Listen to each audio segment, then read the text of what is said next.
Baik,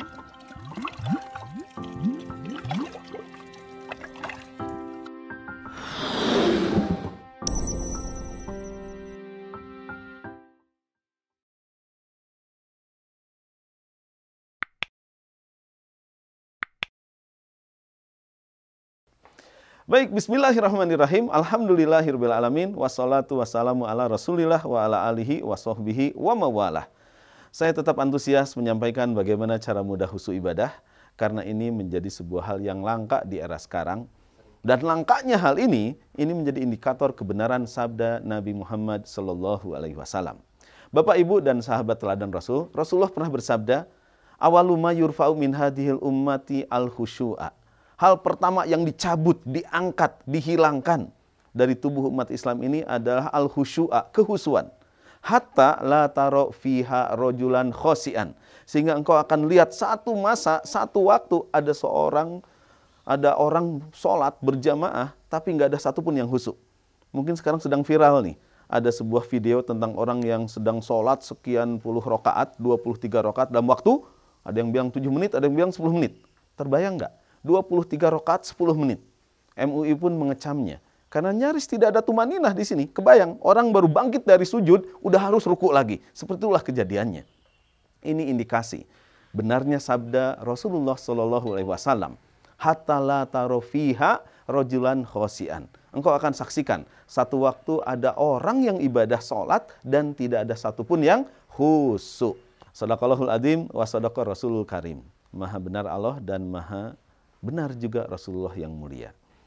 Bapak, Ibu, dan sahabat teladan Rasul yang dimuliakan Allah Ta'ala, bagaimana dong agar kita bisa meraih khusyuk dengan mudah di saat khusyuk ini sudah dicabut dari tubuh umat Islam ini? Huzaifah ibnu Yaman menambahkan, hal pertama yang diangkat dari umat ini kehusuan, hal terakhirnya sholat.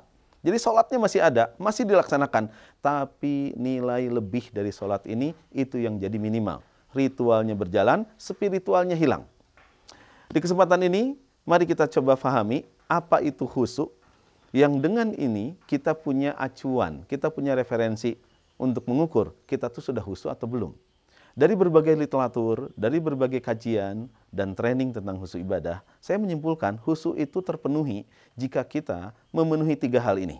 Yang pertama, kita harus benar-benar dominan mengingat Allah. Dominan mengingat Allah. Yang kedua, kita harus yakin bahwa apa yang kita lakukan akan membuat kita bahagia saat bersua dengan Allah Ta'ala. Yang kita lakukan punya nilai, punya pahala, punya kebaikan yang dengan itu kita jadi layak, kita jadi akan berbahagia saat bersua dengannya. Yakin akan ketemu dengan Allah. Yang ketiga, yakin kita akan kembali pada Allah Subhanahu wa Ta'ala. Yakin kita akan dapati amal baik kita lebih banyak dibandingkan amal buruknya, sehingga dengan itu kita beribadah seperti sekarang.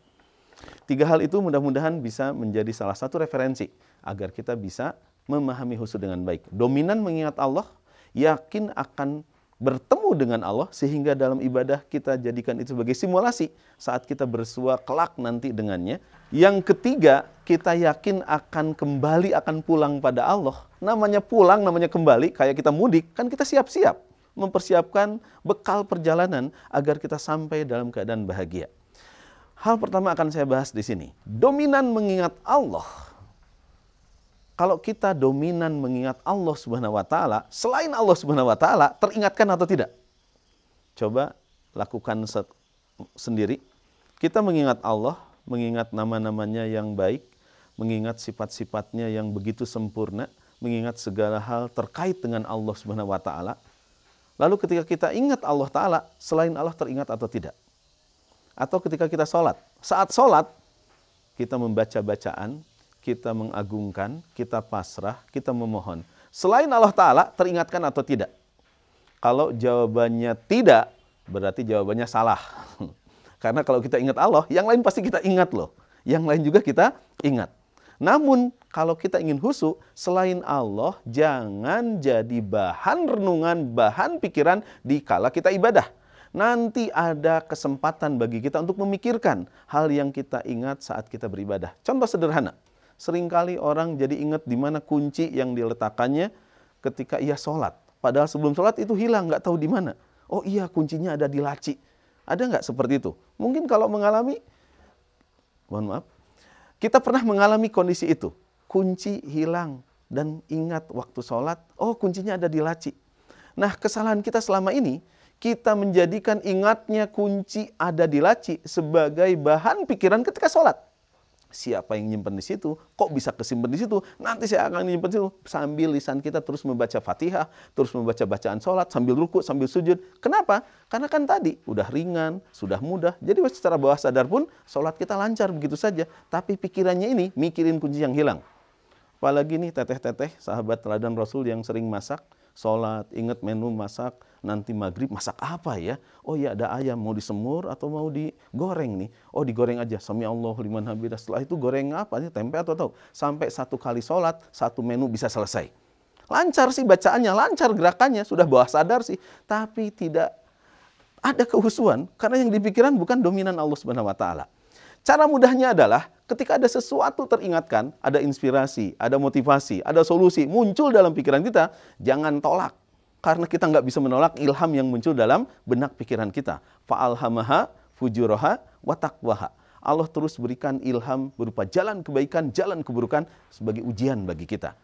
Ketika itu muncul dalam sholat kita, segera cut hal tersebut dan nanti kita pikirkan setelah sholat. Muncul lagi, segera lanjutkan kita ibadahnya, baca-bacaannya, lakukan gerakannya, tetap mengagungkan, tetap pasrah, tetap memohon. Nanti setelah sholat kita pikirkan. Jangan tolak adanya ilham, pikiran yang muncul ketika sholat. Karena itu bagian dari karunia Allah Ta'ala. Makanya Allah memerintahkan, wasta'inu bisobri wassolah. Mintalah tolong kepada Allah lewat sabar dan sholat. Karena ketika sholat, hati kita tenang, dada kita lapang, emosi kita positif, kinerja otak kita maksimal. Sehingga segala hal yang terpendam dalam benak pikiran kita muncul ketika sholat. Dan itu wajar. Yang tidak wajar, yang jangan kemudian jadi kebiasaan, apa yang terpikir ketika sholat saat kita tenang, itu dipikirin saat sholat. Nanti saja dipikirkan setelah sholat. Sabar. Mudah-mudahan bermanfaat dan kita terus makin khusyuk, bertambah khusyuk dan sampai kita nanti kelak mencapai khusyuk terbaik kita. Saya Rahmat Puryodo undur diri. Wassalamualaikum warahmatullahi wabarakatuh.